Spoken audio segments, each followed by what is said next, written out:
Isa sa palatandaan ng magagalitin, yung siloso. Kasi yung pagsiselos, galit yun eh. Di totoo na yun eh pagmamahal.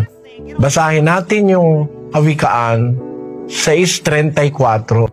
Sapagkat ang paninibugho ay pag-iinit ng tao at hindi siya magpapatawad sa kaarawan ng paghihiganti. Yan, hindi magpapatawad sa kaarawan ng paghihiganti.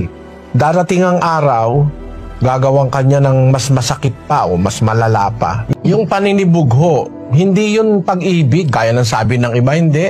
Yung masyadong paninibugho ay hindi gumagawa ng katwiran ng Diyos. 1:20 ng Santiago, Sislo. Sapagkat ang galit ng tao ay hindi gumagawa ng katwiran ng Diyos. Kaya yung pagkagalit, kasama na rin yung paninibugho. Yung paninibugho kasi kawalan ng tiwala, nakatanim na puot. Yung mga yan, nangyayari yan sa isang taong hindi sumasampalataya sa Diyos. Kasi kung sumasampalataya ka, magtitiwala ka. Sabi kasi sa Biblia, ang pag-ibig, lahat pinaniniwalaan, ang pag-ibig, lahat inaasahan, ang pag-ibig, lahat binabata, ang pag-ibig, lahat tinitiis, ang pag-ibig hindi nagkukulang kailanman, sabi ng kasulatan.